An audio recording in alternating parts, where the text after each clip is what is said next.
I'm Jennifer Angel. These are your stars. Pisces, a snapshot for your week, August the 19th.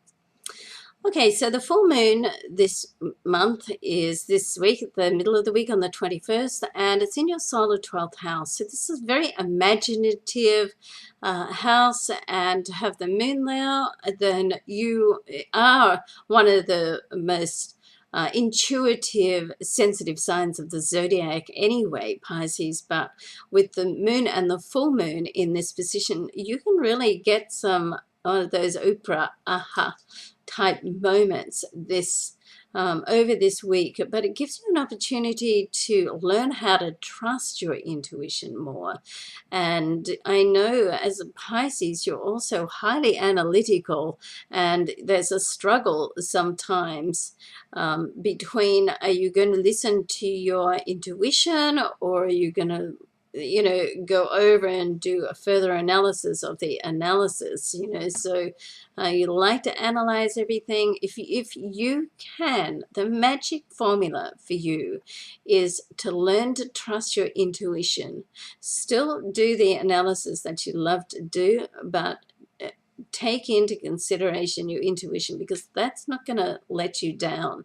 And whether you're conscious of using it or not, then you're probably using it all the time anyway. So it's a good idea just to learn to trust it. And with, as I said, with the full moon there in your solar 12th house, then that intense energy gives you an opportunity to just get in touch with your intuitiveness more and get to know what that feeling is, to really know what that feeling is. So then you're more aware of it, and you know it, and you can trust it. Okay. All right. Your homework for this week. All right. Let's have a look at what else is going on. All right, so in your solar fifth house, let's have a look. 1, 2, 3, 4, 5. Solar fifth house, you still have Mars there. Very passionate energy. This is very much a personal area of your chart. Very much to do with love, and also children, and a very creative area of your chart. And with that energy of Mars there, it's a very action intense energy where you can just fire on all cylinders and connect with whatever you have in your life that's taking your attention at the moment. Now, Jupiter is also there. It's there for a year transit. It's going to be there right through to July the 15th, 2014. Okay, for some time, now. Now there is a square this week, midweek on the 21st, so at the same time as the full moon, between Jupiter and Uranus. Now, Uranus is in your solar second house, and the solar second house is all to do with money, possessions. It's also very much to do with your self-worth, okay? So with a Jupiter and Uranus, a square is challenging by nature, but of course with Jupiter it's not as challenging, let's say, as a square with Uranus and Pluto, for instance. So with this aspect affecting Pisces, I would just be careful of anything to do with money that's being put out there. You want to get your self-worth right, Pisces, and make sure that you know your value. Okay, so your income can be directly in relation to how much you value yourself. And sometimes there's an average market value, and you want to work out, where do you fit within that average market value?